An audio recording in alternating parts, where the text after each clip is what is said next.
I'll find the light, I'll find a way. Lift up my head at the end of the day. I'll be alright, I'll be okay. I was born to be great.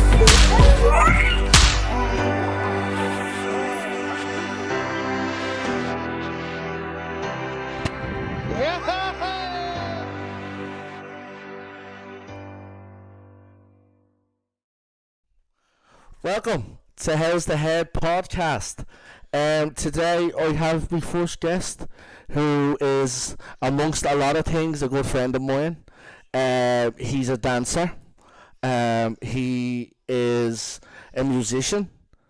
He is, I would say, fashion icon, Angel. And yeah, all round weird motherfucker, which is what we like here on How's the Head. So, Angel, welcome to the podcast, Thank brother. you so much for having me. So like with everything, Angel, we're gonna fucking talk about art, mostly your art, but we have to talk about how you got there first. So we have to go all the way back. So yeah, we're gonna go. I'm going to ask you first about your childhood, about your family. I know that you have one brother and one sister. I presume you have a mammy and daddy like we all do. But I'm going to let you tell your story and their stories.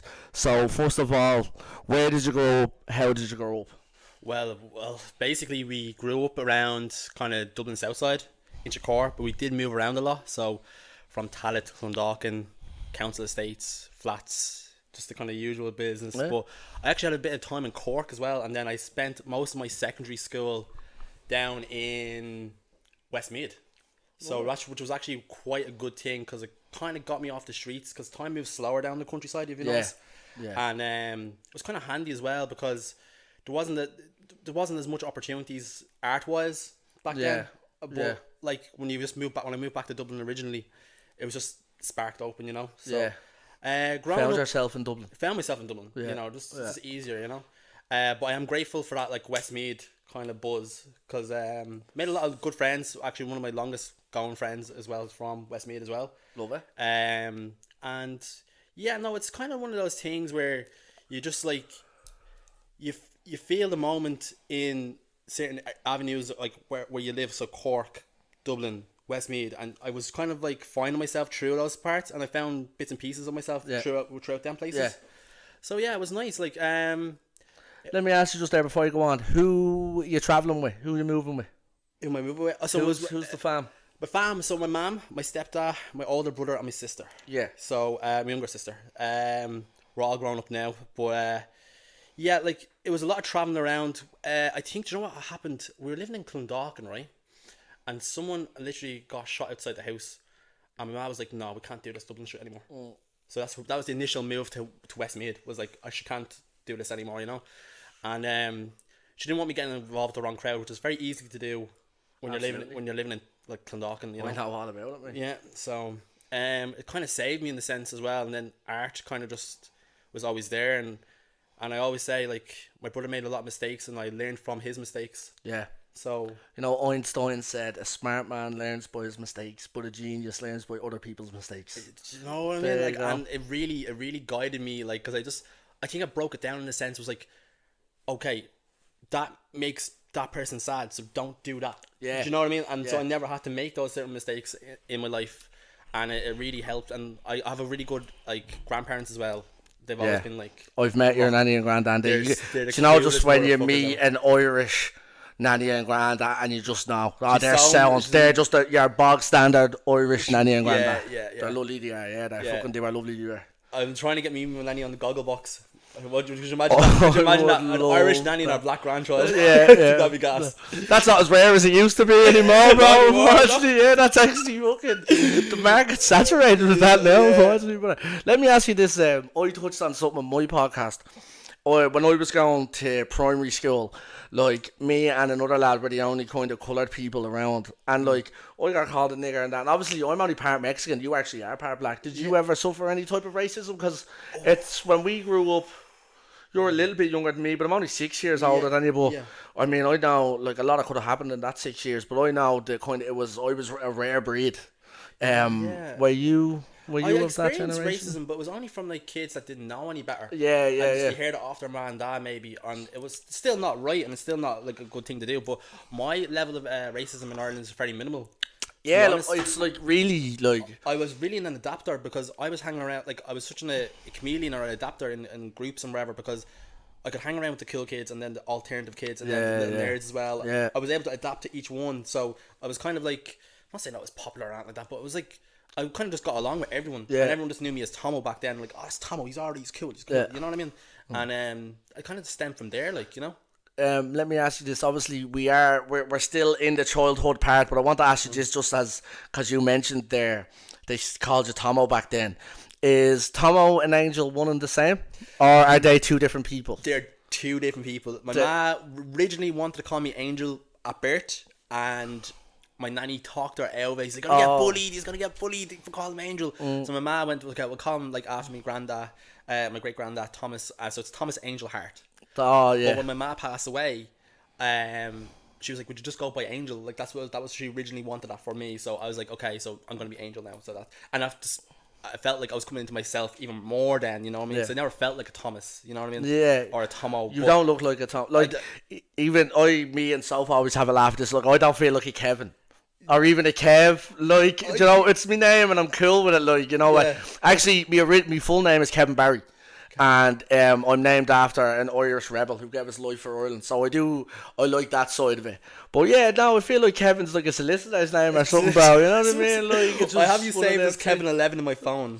I prefer that, yeah. Kevin 11, because I don't know, you ever watch Ben 10? I feel like Ben 10, you're like Kevin 11. We're just like a crew. We're like a crew together, you know what I mean? So that's the way I have you in my phone. But feeling like, but I feel like Tomo and Thomas are alters, because I feel like I have different alters, and we'll get into that later on. But there's definitely a few different personalities there that kind of accumulate to Angel. They all equal Angel, you know. There's a few personalities. That's what I was about to ask. Is it like a development to a point where you became Angel and left Tomo behind kind of a little bit, or does Tomo still exist? Oh, Tomo exists if someone starts me. Oh, you know what I mean? Tomo's that lad. He's there. He's there if you need He's the defender. He's the defender. Yeah, I get that. So let me ask you this, right? You moved to Dublin. What age were you when you moved back to Dublin, bro? So that would have been around 2016. So I would have been around just gone 18, freshly 18. Freshly 18, got almost 19. And what is an 18-year-old Tomo? What is his relationship, first of all, with his brother and sister at 18? You're close with your siblings? Yeah, super close. Like, you still seem really close with them from what I speak to you. Like, you close. Definitely. Like, see, my sister is younger than me, and she's always been like kind of that kind of like child in my head. Like I felt like I raised her in my own way as well. So she's like my child, and then my older brother, I'm like his child, you know what I mean? Yeah. And that's a weird way. And we're like, my brother and sister, they're white, and we have the same mad different dads, but we never seen each other as half brother, half sister. We just grew up together. So we're all just a strong family unit, you know? Yeah. But I did the relationship now, back when I was 18, you know, it was a bit distant with my brother. But like, obviously, you know, when you have kids and you're moving away, you're looking after your kids and all. I was just putting my head down in college, getting ready for college, and that's where I met Soph. So getting ready for that, and my sister was like very young, but she was still living with my mum and dad when I moved back up to with my grandparents. Yeah. And I remember just imagine it. Like, I can remember like going back there now, and I was just feeling kind of like, I wish we had a stronger unit back then, a little bit more. But like now, it's actually amazing. Like, I've only seen my brother today, so it was great. Let me ask you this: when and what age were you when you found art?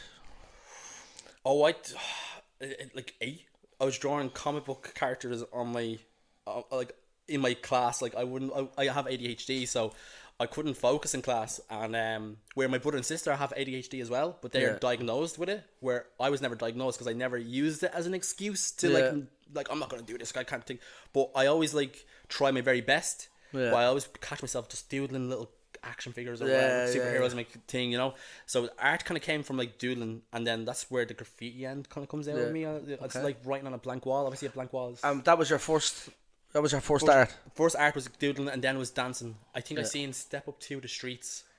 of all places, step up through the streets. I went to see it with my friends, and I was like, I'm gonna be a dancer. Yeah. And then Michael Jackson kind of hinted Michael Jackson in there as well. Well, come here. I think like, Michael Jackson makes everyone want to be a dancer. Yeah. And he make everyone even Yes. just believe that they're a dancer, even if it's just in that bedroom on their own, isn't it?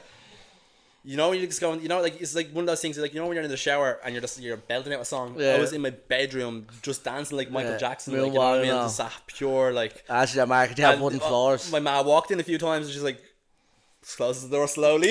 You know what I mean? But yeah, definitely in those moments. And is there any art in your family? My granddad's a painter. Yeah. Yeah, he's a painter and he's really, really good. And I don't know why he stopped. I remember being out in the kitchen with him. I'd be there with I'd be doodling or whatever, and he'd be doing watching Bob Ross on the TV. I love Bob Ross. Oh, Bob Ross is amazing. Oh my god, Bob such a, like, so calming and like that's. We're actually, I have a plan to do some Bob Ross videos on my YouTube channel where like have an amateur and a pro. Yo. So do Bob Ross paintings together and see the difference between when a beginner does it and when someone who like kind of paints for a living does it. Do you know what I mean? So maybe we can get you in for a Bob Ross painting. Yeah, 100%. Like I think his voice, it's like ASMR. Do you know what's mad as well? He was a drill sergeant in the army. No way. Yeah, and once he was special forces, like really high level, and became a drill sergeant. And when left the army, said he was never going to shout again. So this is where you get the whispering, lovely cloud loving Bob Ross. Yeah. I did see a conspiracy theory there the other day about Bob Ross. Oh, it's true. Has to be. Like his paintings are actually where all of his victims are like laid out. Oh, That's I heard so. Bob Ross is Chuck Liddell in he's disguise. amazing. Or Chuck Norris in disguise. That's all I'm convinced of it. Oh no! Do you ever see not Bob Ross? What's the other guy's name? Oh, I can't think of his name. It's left me. I'll come back. Yeah. So anyway, yeah. So you find art young. Yeah. What age when you find dancing? Dancing, that was around 12. 12, 13ish, and that took over for you, obviously, because I know you as a dancer. Yeah, you know, so I would say, like, even with all the other arts I do dabble with, I'll always say, even in any interview, that I'm a dancer first off. Like, I know I rap, I sing, or I make clothes, or do graffiti, all that. I'm a dancer straight off, and like I'm just dabbling with other arts. Yeah. And that's dance comes first, you know. Yeah. So yeah. That's what I always say about music. It's my side bitch. It's my side bitch. Do you know what I mean? It's just something you know what I mean? Just a little something. Yeah, treat her mean, keep her clean type of thing, yeah. Fucking dabbling and then don't see her for months then, you know what I mean? Just only when I feel like it. You know, as well, mood is so important as well when it comes to like certain arts as well, because I remember like even making music, like rapping or singing, you have to be in the mood to do it. Yeah. Where dance, it's always like I'm always in the mood. And like I don't know if you like relate to this, but even writing music, if you are in the process where you have to write a song that's like braggadocious, it's like you can't do it in your pajamas. I don't think you have to, like, you almost have to put on the personality in order to. I dress up sometimes just to kind of make a verse. Yeah, you would. Yeah, like, and I noticed that even with Doja Cat, when she go live every day. And she'll dress herself up in. Oh, I did the mic. She'll dress up every day, and she'll go live, and she'll just make beats, and then start rapping live. And you just see the process she made. It's really inspiring. She's like one of my favorites right now at the moment. Yeah. But yeah, you have to be in the mood. Yeah. Have to be in the mood. So let me ask you this, right? You find dancing at 12. What age are you where you're like, right, I'm going to be an artist. This is like actually my thing. This is what I'm going to be. So weirdly, I was in TY and then I got into 5th year and I was like, I'm going to quit school. I'm going to leave school. I was in Westmeath at the time. I was in Moe Community School and I'm going to leave and I'm going to go pursue dancing in Dublin. And I went to my mum. I was like, Mum, I'm going to leave school. I want to go dance. And there's nothing down here in Westmeath for me at the moment. Is that okay? She was like, I'll support you in anything you want to do if that's what you want to do. But I would like you to finish your leaving cert if you can. But if that's your decision, I'm here for it. Yeah. And then I went to my principal. I was like, I'm gonna leave. And he's like, why? Like, I explained the situation, and he's like, well, if you, I don't know how I should say this, but he's like, if you basically come to school Wednesday, Thursday, Friday, go to Dublin on Tuesday, Wednesday, Thursday, go to Dublin on Friday, come back on the Monday evening, I'll mark you down like you're in school every single day once you sit your leaving cert, and let you drop a subject as well. That's sound.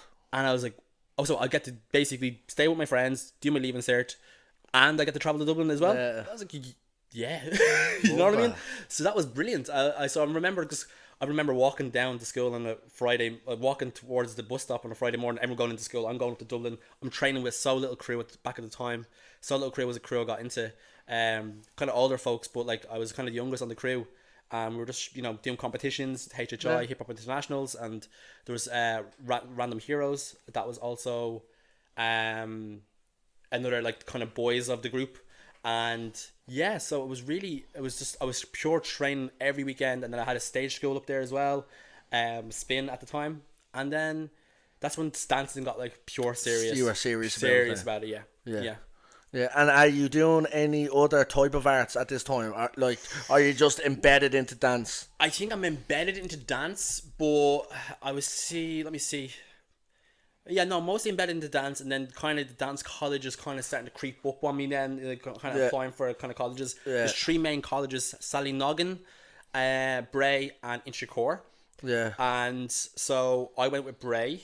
I think it was the best one out of the bunch. Inchicore is more of a teaching course. Yeah. Would have been more handy because it's only down the road from me. Yeah, I was only living in Bluebell at the time. But Bray seemed like the actual main choice where I should go to because it was just performance-wise, bit of a trek every morning. What age are you when you were in college? So I was about 19, yeah.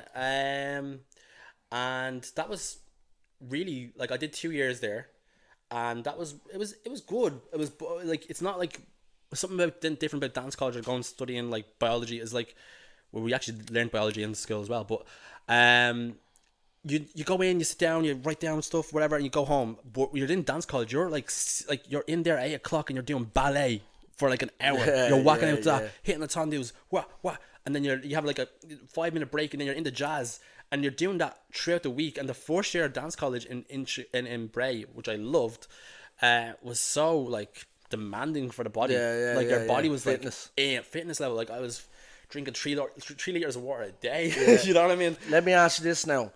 Within all your college and your dancing, obviously artists always have a dark side, and it's partying and extravagant, and it's women, and it's all these sorts of things. Tell me, kind of from the age of like, when did you start kind of going out drinking and partying, and did that ever affect your dancing and your passion? Yes, yeah. Everyone. Man, I'm not just letting you fucking dance through here now. I was leading you into a false sense of security before. I was like, let's talk about your mistakes, you bastard. Yeah, no. Everyone falls out of dance. Falls out of love with dance throughout their career. There's no dancer that's done it from like the age of 4 up to the age of 50. I don't believe it. There's always a year or a few months where you fall out of love with it for a while, and I was around that 20 age, and it was just like. I felt like, because you do classes as well, and like classes are good, and the choreography is very fast and whatever paced, but it just felt like people were just there to just get picked out at the end of the class and just be picked by the teacher, and then I fell into the trap of that as well. Yeah. I was like, am I going to learn how to move better, or am I going to try to impress someone else? Yeah. And I was like, that's the kind of dark part of it as well. Because and then there was cliques, and then there was all these things. And then I stopped going. I was like, I can't go to these classes anymore because it just feels like I'm trying to impress people that don't need don't need that. You know what I mean? And that was the dark kind of part. And I stopped for a while. And then I think something shifted in my head. Always when I was younger as well, I want to dance behind Chris Brown, and I want to dance behind like this artist or that artist, and then it kind of clicked in my head, no, I want to be the artist in front. I don't want to make someone else look cool. I don't want to make someone else look cooler, like or make them feel like make them look better than they are. I don't want to be a character in someone else's story. You're very much a main character. You're very much a main character. And I was like, that's when music started to creep in then as well. So. Okay, yeah. So you didn't answer me about the partying though, Angel. That was a nice little slide. You'd be a great politician with that answer, bro. But I'd also be a great politician. I'm gonna sip this tea real quick. So what age did you start drinking that, Angel? And what time? We're here for the tea. What's the story? I know that you do like to party, and you're a social butterfly. I know you're a social butterfly, and I know. I was a caterpillar for a while, but I turned into that butterfly. Yeah. What age did that happen? I started drinking like 12.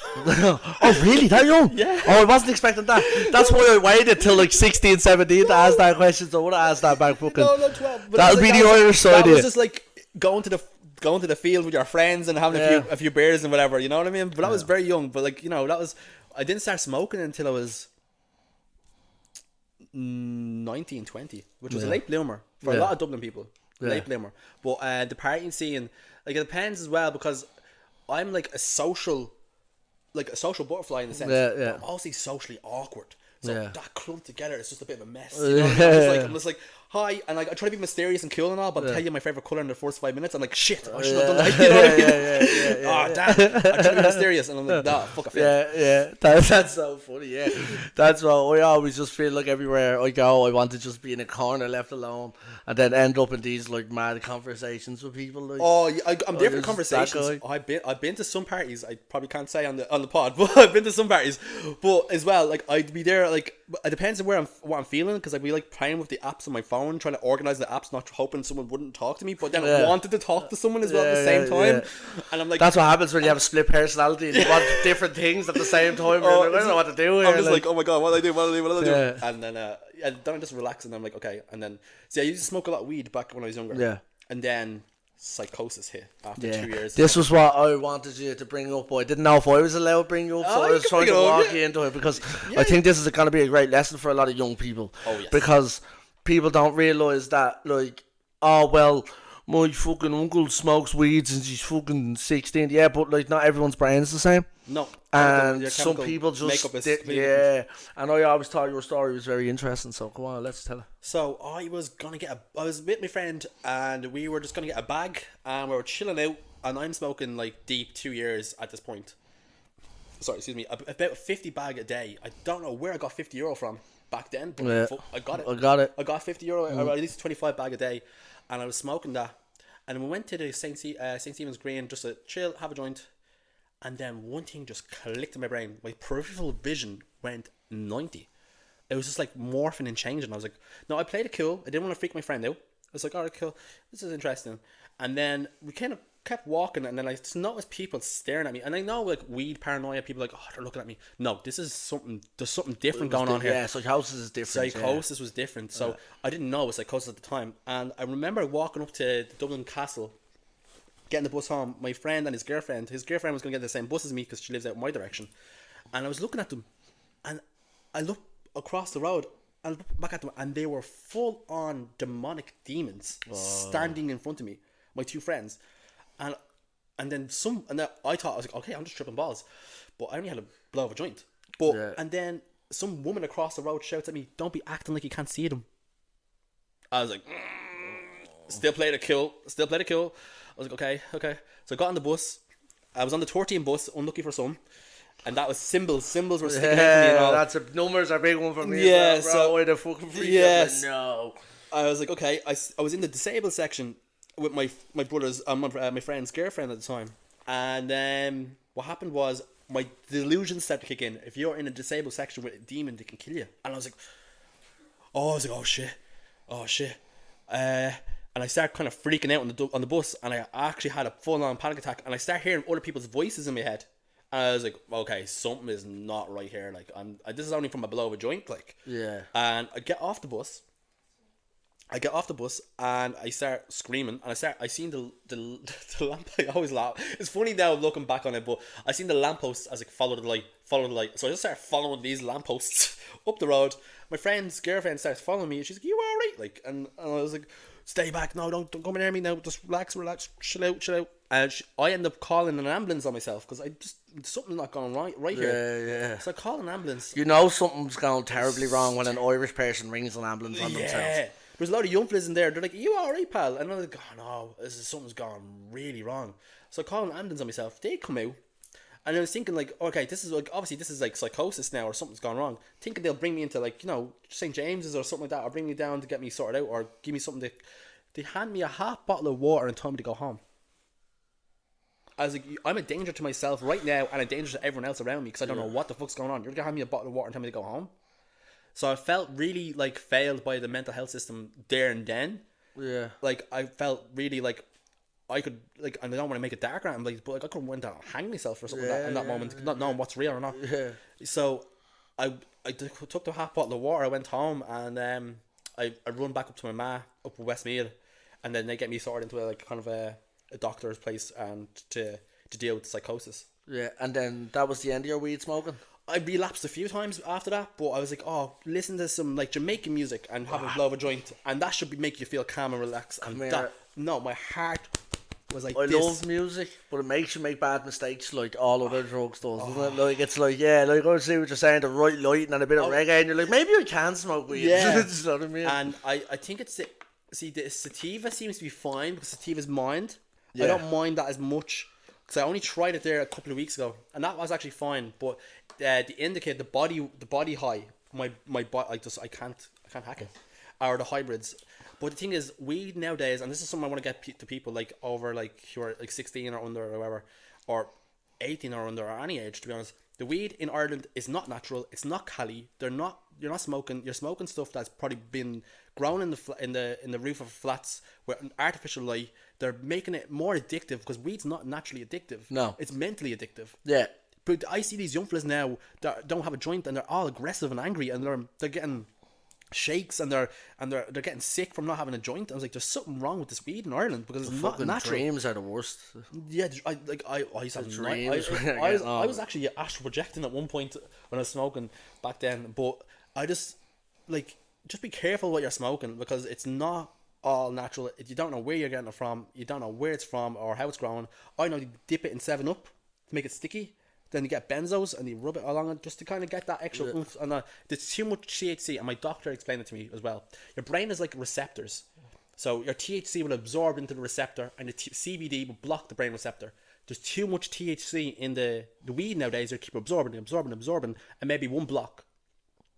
And what that does is it leads you more to like basically schizophrenia and psychosis. Yeah. So if I kept on smoking weed back then and just kept on fighting through it, I would have actually developed schizophrenia. Yeah. So I just left it behind and I was like, good riddance. I don't miss getting stoned. Do you know what I miss? Rolling or buying a new grinder or buying like my raw papers and putting them all together. Yeah. Because my partner smokes and I roll basically for them, like, you know, and that was grand and all, but I don't miss smoking. I don't miss getting high in that type of sense. Yeah. So come here, let me ask you. You have obviously had I don't know if you've ever suffered with mental health like within your younger days, like your teenage years, but I know that in your early 20s then your mum passed away. Yes. Did that have any effect? One actually, let me know, real quickly, have you ever had any mental health issues before that? Yeah, but like not serious or just regular kind of regular kind of human grown up type of stuff. Yeah. And then your ma passed away. One, how does the mental health deal with that? And two, did any type of drinking, partying, lifestyle, did anything get worse or better after she passed away? Did the trauma trigger or? So I was coming out of psychosis when my ma passed away. So I was actually, because I got the psychosis, I was living alone. I was renting a room, whatever. And because of the psychosis, I had to move back home because I just wasn't able to function properly. So I was able to spend an extra 6 months with my ma. Like I always say, the psychosis was the best thing that ever happened. That was weirdly, I was thinking that's like the God fixing them at the right time, because just kind of losing his mom whilst in psychosis, then you really don't know what could happen. You know, so I think what I want to achieve on this earth, I cannot be a weed smoker. I think there's different types of weed smokers, but I am a typical lazy weed stoner. There's different types of all drug takers. Drugs, they give everybody the same feeling, but they give everybody different ones as well. Yeah, especially over time. Over time, yeah. Yeah, they might give everyone the same feeling instantly, but over time, everyone will react differently to them, and people can lose themselves. I've seen some of my friends that are not who they used to be. Yes, it does change a lot of people. It does, and I think when I was coming to I was coming out of psychosis and I moved back down, and I had an extra 6 months with my mum before she passed away, and then all of a sudden I found my dad on Facebook. Oh, yes, how I found my dad, and so it was kind of like, and then my mum passed away, and just to go back to your question, everyone deals with like grievance differently, and it was like I was still kind of numb, and I knew she was a sick woman for a very long time. She passed away when she was 42. Do you mind me asking illness? Oh, so it was a rheumatoid arthritis. So Okay. basically, her immune system would attack her joints and her like our bones. Yeah. So instead of like a common cold, and your immune system will fight the cold, it'll just attack her body instead. It's like Yeah. I was confused, but she was allergic to the new way of treating arthritis. She was on the old way. Okay. She was on the old way of treating arthritis. So she had like an 80-year-old woman's body in a 40-year-old woman. You know what I mean? Okay. So we always knew she wouldn't have a long lifespan, but we obviously I remember just waking up and she was like, "Oh man, I need to go to the hospital again." And I, even though I was still coming out of psychosis, I didn't think much of it at the time Yeah. because I was like, "Oh, nothing new," because man's always in hospital. You know? Yeah. And then she said that she didn't want to be resuscitated. We always knew that as well. And she wanted to, and then she was wanted the palliative care team came in. Yeah. And you know, we kind of all were around her. Me, my brother, my sister, my nanny, my granddad, my two uncles, and we kind of just watched her go. Like, and so Over days, weeks. it was very fast, and it was so crazy as well because I'm still not all there in the head, and my ma's dying, and I'm like, I remember just seeing her there, and she was just pointing. She couldn't talk or communicate, but she was there. But she would have been in a vegetable state, and she was like having the lungs were collapsing. The lungs were just gone, and she was like, she was just kept pointing at my heart, or she just kept doing that, and I just knew what I meant at the time. I was like, just be me. That's it. Yeah. And but that's the thing is, the psychosis is the best thing that ever happened to me. But my mom dying was also a great thing for me in the sense nothing can hurt me. Yeah. I don't get a text off that girl or that guy. Yeah. Or I don't get the job interview. Or I don't get the audition. I watch my mom die. You can't hurt me. Yeah. There's nothing in the world. That's- You can't break me. Like I've been through the worst, and I'll relate it to it. The only thing that could hurt me was a miscarriage, which I have experienced. Yeah. I experienced both. There's nothing in the world that can ever destroy me on this earth. That's seen lovely. a mother and a child. I've That's lost the both. gift of like. That's like I touched that on my own first podcast like that. It's like once you get yourself in the right mental state after you've beat your trauma, it's such a tool. Yeah, it's such a tool. It's such a good. I just weigh up the options. It's like, oh, I didn't get that job interview. I'm like, oh, well, okay, like you've experienced a lot worse than this. Like, not like grow up and get over it. Not like that. It's more like, no, you're better than that. Like that's God's putting you into the right place at the right time. You know. Yeah. And afterwards, you were saying, was there any kind of like heavy drug use or depression? No, I think I took it the best out of all my family members. I think I took it the best. I think because of the psychosis, because it puts things into the logical sense for me. Yeah. And I think if I think about it too long, I get a little upset because like, it's your mother. That's okay. That's your mother. That's okay. But then, from a normal point of view, it's just like that was right before COVID, and the thing was, she wouldn't have survived that. Yeah. She would not have survived because that's the attacks the lungs straight away, and she has no immune system. So So basically, I'm happy that she died when she did, because if she died by around COVID and I seen all my mates going around going to parties and not wearing masks and all that, I would have had a Yeah, that would have hurt. That you would have probably clashed because I know you're well outspoken. Yeah, I would have clashed with a lot of my friends if that was the case, and I was one of those people where going to places and not wearing my mask and all back then, but like going out and having fun at the time. But like I'm just happy it wasn't at that COVID time anyway. So yeah. So right, come here. Listen, we're gonna do a little cut. We're gonna come back for a part 2, right? Yes. We've covered right up until your ma passed away. Yes. When we get back, I'm gonna lighten it up and we're gonna talk about what you have going on now, cause there's a new EP.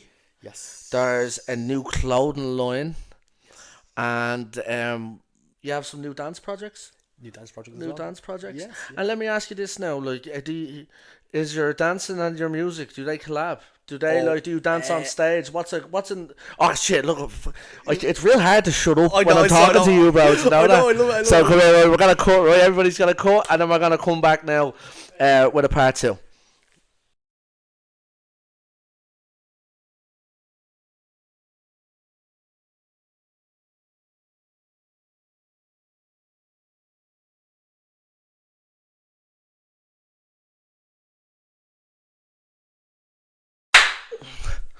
Welcome to How's the Head part 2 with my friend Angel.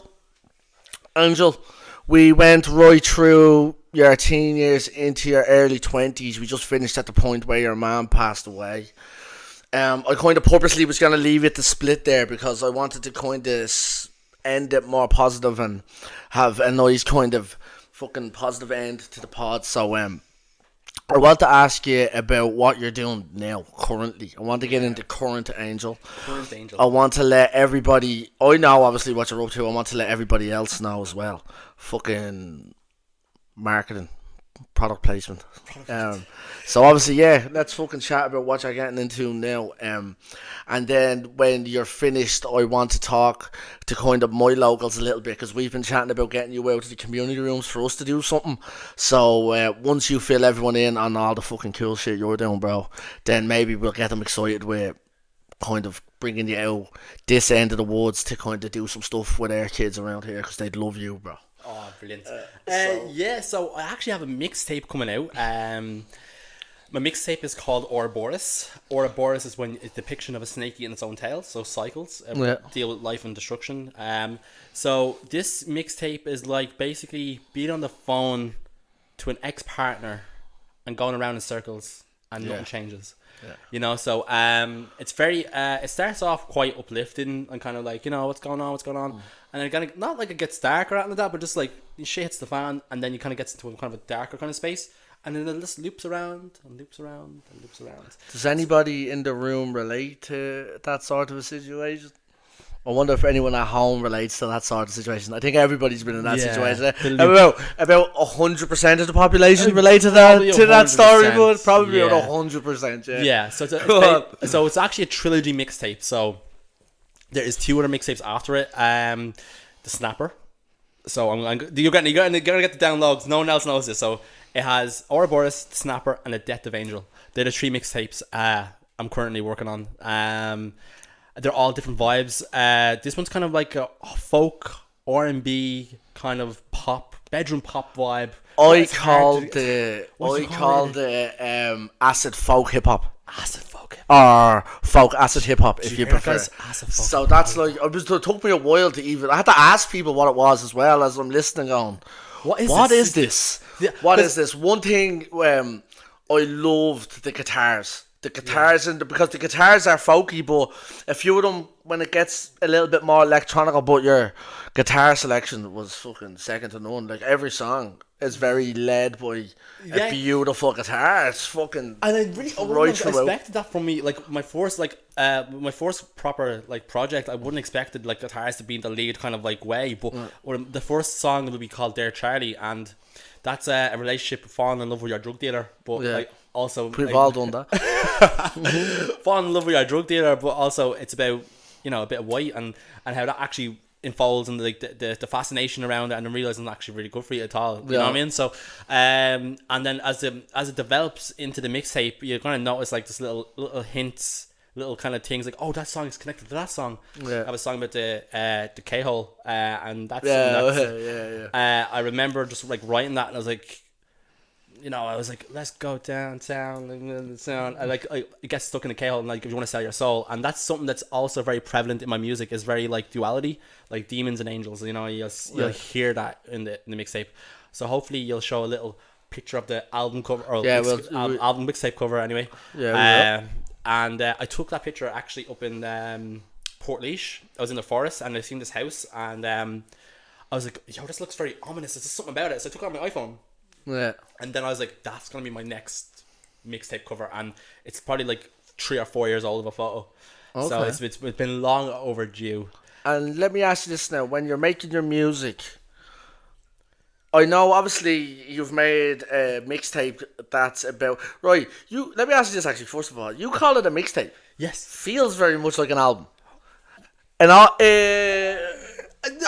mixtapes usually have like samples of other people's music, and that's why hip hop artists will claim it to be. But this is all original music. So like, well, I think a mixtape seems like you're dipping your toe in. It's not. It's not full on. Like it's all made in my bedroom, in my 4x4 bedroom, with my nanny living next door. Okay, so that's what the difference is to you. Okay, that's great.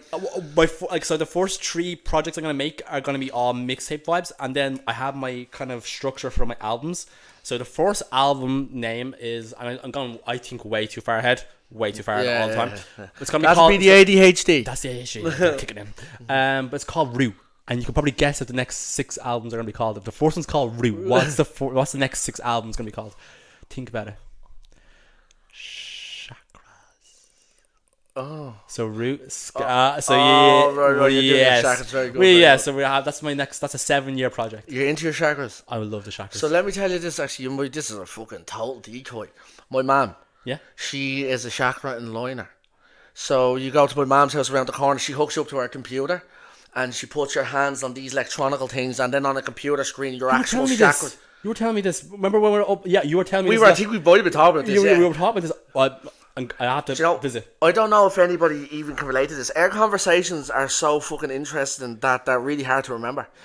Because we go through so much dipshit. It's like the brain just it's ADHD and ADHD bouncing off each other, and it's like, as well. On top of that, because I remember you telling me about that. Yeah, and we're walking to your house, and I was like, I need to get my chakras aligned. Yeah, there's when certain ones are off, you can see they're off balance, so they'll be to different sides, and then she'll basically give you a list of things that you should do to get this one aligned, this one aligned, this one aligned, and then it's actually about realigning your chakras in order for you to just be functioning a little bit better. I am definitely going to have a visit. Yeah, and she does past life regression as well, which is, I think we might have talked about. Do you know what that is?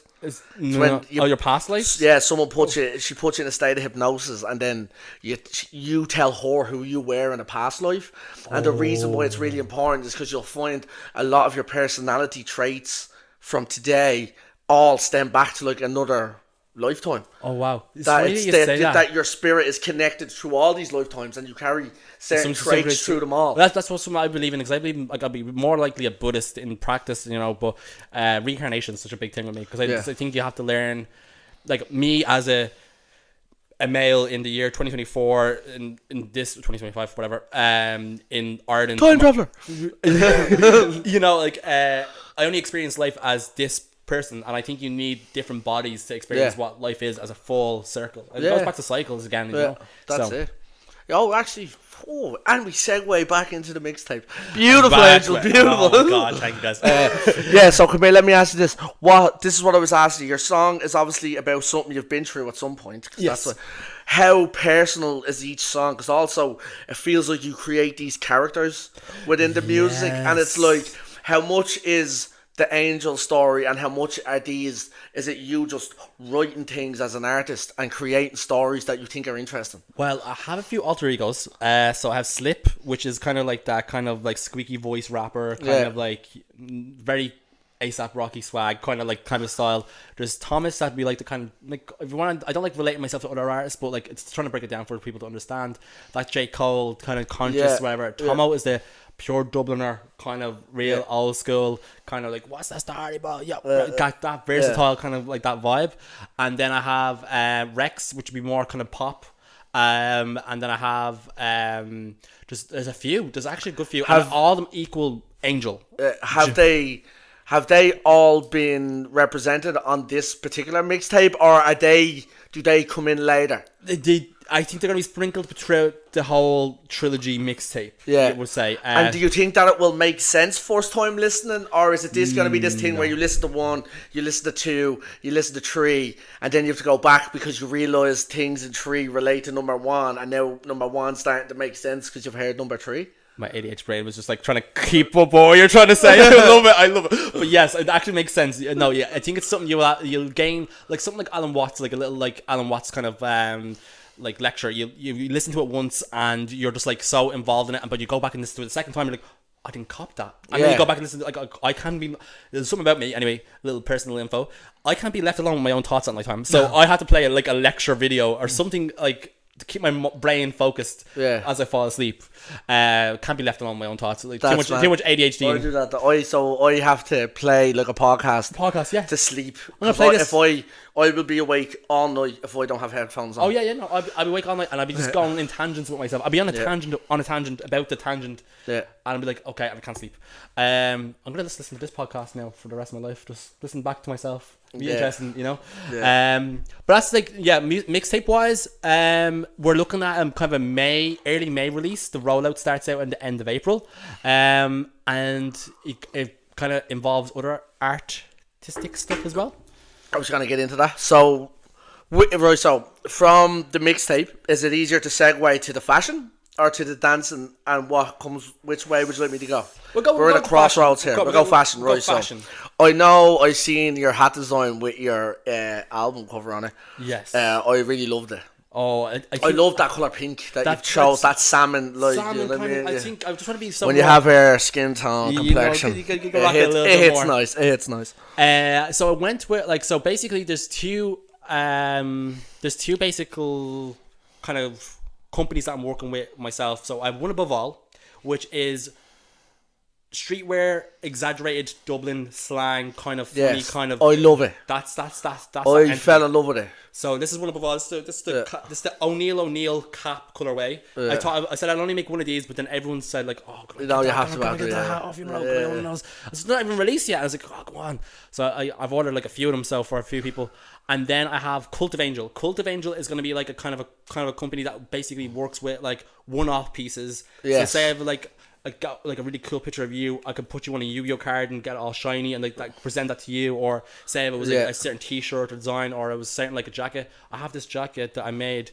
It's like a denim piece, but like, you know, the spray caps, the flat caps and, you know, tops. I glued them onto the back of the jacket with fabric glue and made this little design pattern. So just one-off pieces. Yeah, one-off piece. That sounds really interesting. So Cult of Angels that way, and then One Above All is kind of like the brand. But we're going to be shooting a few videos for that soon. And I have my models selected and all that type of stuff. So something to keep an eye out for. But yeah, I can't wait to show people what I have in store. Yeah, so I love that whole Dublin. I've seen the promo, the way you have the flats in the background of the like the whole. I loved it all. Yeah, One thing I want to ask you about your gee bag. You have a gee bag hoodie. Yes. So this is like fucking. This is like when I seen this, like the oversized T-shirt as well. Yes. You have them in green and white. When I seen the white one, I was like, oh, I need that. Yes. I need to have that like now. So I have basically this Gee Bag T-shirt. I have it in green and I have it in white, and it says Gee Bag with the Irish with a 4-leaf clover on it. But that's a One Above All on the back. It's actually organic material. And it's sustainable kind of fashion material made from, and it's all sourced in Ireland. So they're heavy duty kind of t-shirts, and so they will be available at the end of May. Sounds like you can put them in the dryer. Yeah, you can put them in the dryer. Put them in the dryer. Yes. One of those. That's how you know a solid good t-shirt. Good t-shirt. You can go through a fucking 40-minute tumble dry. You know what I mean? Our Angel will give you your money back guaranteed. We will put his address in the comments. You can just knock in. You know what I mean? So right, we have the art. The art comes out with the EP. I can see the visual collaboration between like the hats, the EP, the mixtape cover. But you're a dancer first. So how could you be dropping a big project without having some type of dancing? And so actually, you filled me in on every other bit of it as well. The only bit you haven't actually told me about personally is the dancing bit. So the dancing, right? So where you have a music video for Lucy. Lucy was kind of that folky kind of like, you know, kind of song. There's going to be a bit of dancing involved in that. Can I ask you actually, just to get back to that as we're going, because it's all tied in. Is Lucy the devil, or is Lucy temptation, or is Lucy just an actual girl? It feels like Lucy is an emotion, or she like, am I right? Lucy, do you know, Lucy like the fucking one? I actually was inspired by Kendrick Lamar, because, you know, he was like, from that, that's why on the Black of the Berry, Sweet of the Juice album, Lucy, because Lucifer, yeah. So initially it was that, and then it relates back to a girl, and then it relates back to like an emotion, and like, so it's all of the above. It's all of the above. It's all of the above. All, triple entendre. And just to go back onto the One Above All, that kind of name came to me.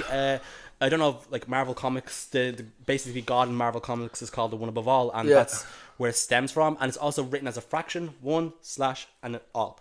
So basically, it's a selfish brand. It's about being yourself, rocking yourself, and just putting yourself first, because sometimes you got to be selfish in this world. Yeah. In a good way, you know, positive way. Yeah. Well, it's kind of made out to be the negative thing, to be selfish in a certain way. Yeah, why is that? One thing I learned in kind of getting sober, and in CA they kind of go, you kind of have to be selfish, because you have to put you first to put everyone else second to be able to manage. Because if you don't say, you can't save the world without saving yourself first, you know. Yeah, and you can't give what you don't have. Yeah, you know what I mean? So that's it. So come here, fucking. So your dancing is just going to be embedded in the music videos now. Not just that. No, we have some dance videos as well coming out too. some solo stuff and some actual like kind of concept work.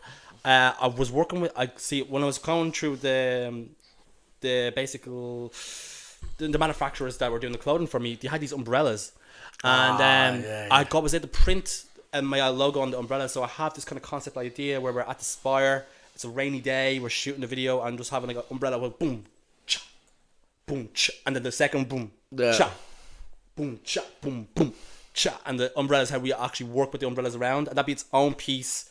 It kind of dabbles the one above all into it, but it's a dance piece on its own. And then I have a solo video to Billie Eilish, I Don't Want to Be You Anymore, using a mirror.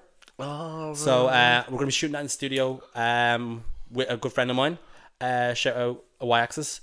We're going to be shooting that. So it's going to be like a full-on kind of, you can even call it a freestyle dance video. Yeah. And it's going to be me with a mirror and just kind of moving through the music. And as well, crew-wise as well, we're working with a few other dancers as well. Hopefully something really big in the future to come out as well. So, yes. Are you dancing for a team right now? I'm not. No. Have you got a home? Do you know, it's funny that you say that because I only texted this guy a while ago. I was like, "Yo, I want to be in a crew again," because I used to be with So Little Crew and Random Heroes, and I haven't been with a crew. I've been just taking classes and then dancing by myself. And he was like, "Yo, this guy came back to me. He's like, yo, I have something that's perfect. I have to text this other guy to make sure it's okay, but we want to get you involved and whatever. So you might see me in a actual crew in the next couple of weeks as well." So Brilliant. yeah. So and everything's gonna sprinkle together, have its bridges and whatever. So the rollout, I archived everything off my socials. Just kind of I posted my story anyway. But you want to see the rollout? That was actually funny because my next question was about socials. Yeah. I wanted to know where everyone could find you or what way you're planning to. _Angel_Hart for Instagram and Angel Hart X on TikTok. We'll post all your kind of socials Handy with the thing, in the comment sections or whatever like that. But I was more asking, when you're rolling this out, is this across all social media platforms? Yes. Should people be in a certain place to catch this, or is it? I'm doing a rollout with the podcast, like, so I'm starting with YouTube to try and build there. Then I'm going to release X. And try build there, or build both then simultaneously. Yeah. And then I'm going to release Spotify and Apple Music together, because I don't care as much about them. I'm obviously, because I'm going to do lots of YouTube stuff. That's where I want my main viewership to be. Yeah. So I don't want to launch them all and split the views. I want to try and drag it all to one place. One place. Yeah, that's definitely, like, there's definitely so many different tactics you can take. But I've been my best friend the last while was my notes. My notes on my Apple iPhone. It's been my best friend for the last 3 weeks. I have studied Doechie's rollout, Kendrick's rollout, all these rollouts, and how to like Tyler the Creator, how to manufacture a rollout properly. Kendrick's he doesn't have to. He just drops and it just boom. Like, even the like drop is always really good as well. The GNX rollout, it was not rollout. It was 1 minute 20-second video, and then there you go. And then just the album. But he, like, consistently will just drop, like, the Hearts as his rollout. The Hearts as well. Or something like that. Something like the Heart. Yeah. But yeah, he'll just drop it out, and then 2 weeks later, fucking boom, album. I really appreciated Tyler's. Tyler's was like, well, here's like a snippet of the first song, and then like you're getting the album in like 11 days. And but he released his on a Monday, which was so interesting, because like when you're doing Spotify, like kind of like your first week sales, you're best dropping on a Thursday or a Friday, just to kind of get that, whatever way it works, that's when the week starts. He was like, I want to drop it on a Monday so people can like go to school and like listen to it that way, or or on the bus journey they can really really get it into their brain, like, and really dissect it. So that's something I probably will take on board as well. I really with Ouroboros as well, like, I think it will be a very slow build, but like even like shout out to like some of the artists in Ireland as well, like Mayo, like he just dropped a song like a year ago and it's blown up now, like, he's doing really well, and it just goes to show some things need to marinate for a bit. Of course. Even Doechii is like Alligator Bites Don't Heal, that only sold 11k first week, and that was considered a flop, which I hate, first week sales, but she won a Grammy. You know what I mean? Like, and just goes to show sometimes you just need to let songs sit and marinate and let the world kind of take them in. Also, it's just, that is like, on a weird level, like if you're grabbing a song and you listen to that song once and you're like, oh right, so I get this whole thing. It's like there's something not fun about that. There's something beautiful about having to listen to a song a lot of times and you keep picking up like Yeah. you know Kendrick's great at it, Eminem's great at it. Yes. Of like just oh my god, I didn't realize you fucking said that in that wordplay or that means that, and it's like. I know obviously like you get bangers and they're Some bangers, ear butter, Yeah. and they just repetitively play in your ear, make you feel a certain way, make you want to drink, make you want to party. But And that's why I hope my because I'm actually in love with those songs that I have that for Ouroboros. Like they're like my little babies, and Yeah. I can't wait to like just to show people like basically them, and just like let them like sit out to the world, you know. Like I'm very Scary excited. though, isn't it? It's so, it's like because scary, as I said, man. like a dancer first, like I'm only dabbling with music now the last 2 years, and it's interesting where like how people like, oh wait, I thought he was a dancer. Oh wait, is he not like a graffiti artist? He's rapping now. Yeah. And like, yeah, I am. Whatever I can get my hands onto, I will. above. All of the above. Yeah, because it's like I'm not an artist, I'm a creative. Yeah. Like I don't you know why people create, lock like- themselves into one category. That's it. Because even like when I like was in college studying business, like, and they would be like what you're talking about, rollouts, marketing, the way you do this and do that. I was like, this is art. This whole thing is art. Like this whole like picking moments to release this to drag an emotion out of someone. That's like what art is, and there's like art and creativity within everything. And like what you're saying, like a real creative even gets excited by the business aspect of it. Oh, that's what I love. I love Of like the manipulation of the business, and God. it's just like I just love it all. Like I just love. Analytics for my Spotify, my Pinterest, my Apple Music. I love sitting there and looking at the analytics. Is a male or female listening to me? What demographic is listening to me? What percentage? What part of the world I've been listening to as well? I've been getting spins out and bleeding like San Diego. I was like, Jesus, what the fuck's going on? Like, you know, but it's so interesting as well. Like, I could sit there with analytics all day. When I worked with my mate Winner, we done a few music videos. I was actually only talking to Winner today as well. He has his own podcast. He's gonna come on this podcast as well.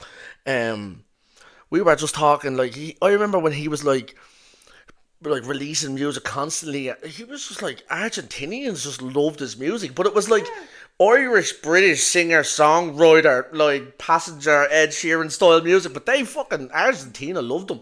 But I don't know whether it was the tone of his voice or but he was doing sponsored posts and just fucking Argentina just huge listens. So you never know, like you just never know, like don't ever know. So it's like just get it out there. Weirdest place I got a spin from. I got a bit of Croatia. I mean, most of my spins are coming from England right now. Yeah. England. Well, Blood- yeah, Blood because on- it's so Blood on- multicultural. Like, Blood on the Contract is doing very well, and it's probably one of my most viewed songs, and it's doing really good. yeah, like one thing, that's what, when I was listening to your music, one thing that I would have thought about it is within Ireland and the Dublin scene, it will have a certain crowd.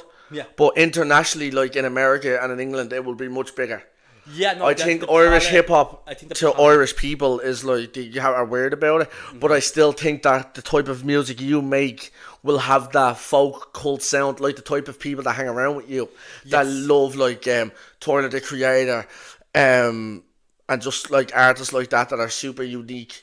Yeah, Do just you know what I mean? themselves. Yeah. Yeah. And I really, I also like, even with like, like I was saying, like even with analytics, I could sit there all day and like for like. And like my palette is very like when I'm rapping or singing, I would be kind of like the Kendrick where I can like have to tweak my like tone or whatever just for different alter egos coming out and shining through. But like I wouldn't be doing different accents. Like I would stay away from that type of way. Like, but I know that like you always see it like even with like just certain art like English artists haven't really broken through in the American stream. Only one that's really done that really well at the moment is Central C. Yeah, and he's really broken through. But it's just like the palette. I think when I'm rapping and singing, it just kind of like Americans can take that in very easily. Yeah, it's very easy to be. Because you're very well spoken. I try to be. Yeah, you're very well. Like obviously you have a Dublin accent, but you don't have a Dublin accent how I have a Dublin accent, or how like the inner city lads will. You have a really nice, light tone, well spoken American tone. Till they say the word brown or burger. Yeah, yeah. Like I talk to people, and and like, you usually get like eyes from Dublin then. Yeah, yeah. But no, I find it all interesting. It's all very exciting. I'm here. He's gonna reach out, and I'm like you were saying, you wanted to kind of get me down to this kind of area and start working with. Yeah. Well, actually, right. So I have one or two questions before that. Right. So I want to ask you this. Right. Obviously, life's a bit of a mad journey. Right. If you could talk to like 10, 11-year-old Angel, or Tomo. You would be Angel talking to Tomo. What would he say to him? What advice would he give him on life? Like me right now talking to my 11-year-old self. Yeah. It's gonna be okay. It's just gonna be okay. It's grand. You'll figure it out. It's grand. Yeah. So this we're all in God's mind, just chilling. It's grand. It's fun. Yeah. It's gonna be fun. That's it. Simple so as. simple. Yeah. Simple as. It's gonna be fun. So I suppose I'm gonna actually I'll turn around a little bit because I'm gonna talk to the camera a little bit because I'm gonna talk to my community. Eye contact. So yeah, I've obviously had a bit of a mad story, and I'm back working with kids in my area now, which is fucking something that I love. I'm super passionate about it. I was hired by my community rooms to tutor their podcasts and art, but they're not very well ran. And I found that I don't like politics, and there's a lot of politics within the rooms because of councils and things like this, and kind of feel like they don't have the kids' best interests at heart. So that would be a good name for your course. What? At Hart. Yeah. You know, at Hart, yeah. Hart. You know what I mean? People that don't know, my second name is At Hart. Yeah, it's Angel Hart, yeah. Angel Hart. Definitely. So yeah, I've fallen in love with it. I've fallen in love with the kids, mate. I felt like I was showing up to work having to give 10% of myself all the time when I wanted to give 100%. So I've recently just went and I've quit, and I'm gonna do it all myself. From me, I went to college to do this. I had opened a business doing this before COVID and then life kind of got in the way. But yeah, all my kids would love you. I would love for us to do some hip hop summer camps where we collaborate graffiti and art with breakdancing, and then with actually hip hop music itself. Yeah. I have looked at all sorts of courses and studied lots of things that are going on all over the country. There's nothing like that in my eyes. No. Nothing that I've seen. And yeah, I would love to bring it out to my locals. So for any of my local listeners, or anybody that's like has their kids in my courses, or anybody that's local to me remotely, me and Angel are going to be kicking off something this summer. And we'll just start in the community rooms that I know, and then maybe we could look at doing something maybe out your way, or expanding it. But yeah, we'll come and we'll fucking, that's something that I'm super passionate about, Angela, and I'd imagine you are as well. You seem like you're always down to work with the youth and be a good role model as when you can. That's where it's at. And I used to teach kids out in Spain back in the day as well. So I remember going into my little babies and like on a Saturday morning, and just like they were just there because they wanted to have fun. And I was just teaching them basic standard hip hop foundations, and they were just having the blast of the time. Like and it's actually like it's fulfilling because it's purposeful work that's good for your soul. Yeah, it's a great side hustle because just keeps you just feeling like you're doing some good down to somewhere. You know what I mean? It's just passing the knowledge on downwards. 100%. And like the thing was, I would always want, like if I was teaching kids, I want them, like I'm not the best dancer in the world or best choreo or whatever. I was teaching those kids how to be themselves, and that's what I stand from. Something like I think even Soph can relate to. I remember doing a workshop, and we were doing like this honey experiment kind of thing. We're like all on the ground, and we're pretending we're all in honey, and we're like, and we're dancing through that just to kind of get that awkwardness out of the way, and that break the walls and break the barriers. Like fun. And so like, just like we're all like, could you imagine about a group of like 19-year-olds, about 20 of them, and they're all on the ground moving with the honey, and like getting stuck in honey, and like just those little skills and those little type of things I would teach to those kids, that how to be themselves, how to break down barriers, and how to become themselves, and that's just the main thing. Like, because you would love this when we were working. I've been working with them for the last while now. Like, but in my art class, which was a bit unique, it was like I was getting them to bring in leather jackets, and we were custom spraying the backs of the leather jackets, and we were making custom clothing for them. So they could wear all their stuff with their own names on it and stuff like that. Yeah. But you know what? I was kind of hoping that it would be a type of thing where like you'd start to get the odd teenager and older people going, "Could you do that for us? We want to fucking do that." Like, you know what I mean? So something for the youth, you know, something for the community. Like that's what you need around. And a lot of the stuff that's out there now is dated. This is like why they asked me to come and do a podcast class, which is great, but under like community guidelines, it's like you can't really post a lot of things on social media. So it's like kids are coming to do a podcast, but they're not getting the recognition outside for the podcast. And a lot of why kids get into drugs and into trouble is because they're looking for recognition. So if they don't have it because they're not the best footballer, they're not the best boxer, or they're not the best artist, they're going to try and get it from being the hardest or the drug dealer, or do you know what I mean, or things like that. So I feel like if you can get them in and doing stuff and it's getting big online, that's another form of recognition that's going to keep them out of trouble. See results. Because recognition is a big thing. Recognition is like big, popularity is a big thing, and you know what I mean. People get into drugs because they feel like they don't fit in and all this sorts of things. So we're gonna switch it up now. I'm gonna be doing like media with them, which is gonna be like a bit of YouTube and what they do, and we're gonna look at different styles of YouTube, and we're gonna give little samples, and we're gonna do music breakdowns and all this sorts of things. So hopefully, what we're gonna do to kick it off is in a few weeks we'll do like a small music video with you. Oh, yes. And you can come out and be all the talent, and we'll have them, and just I want to teach them how it works and things like that, and it will be a blast like that. They're all great. We have some like really talented dancers in there. I have one girl, she was amazing, but I had to finish dancing because she has diabetes. Okay. But like I mean, was like really talented. Like so, like it'd be great even just for a day. Just to be able to break the dancing shoes out for her, you know, and we have a couple of good Irish dancers as well, and you know what I mean. We have loads of talent. That's right. We have some fucking great singers. Yeah. Actually, you met Sergio as one of my students. She's like a little bit older. She's 16, but she's a great dancer. She does majorettes dancing, but she's a singer as well, and she's been recently kind of saying like, I wouldn't mind doing a bit of rapping, you know what I mean? So fucking we can always incorporate into everything. Yeah. I teach them how to what equipment do you need? How does your distribution work? If you want to upload a song on Spotify, how does that work? We can even do workshops about that. Yeah, there's like so much we can teach them. So much material there. So much we can teach them. So come here, bro. Thanks for coming out. Come here. You know I love talking to you. We could talk all day. We could talk all day. And we'll probably do loads of podcasts. I presume you're going to be like a regular, like the way Joe has the lads on all the time. So, and you always have stuff going. So there's always something to promote, always something to talk about. Yes. And yeah, fucking brilliant, brother. Thanks for coming, mate. No worries at all. Lovely. Camera 1, camera 2, camera 1, camera 2. Yeah. Thanks, guys.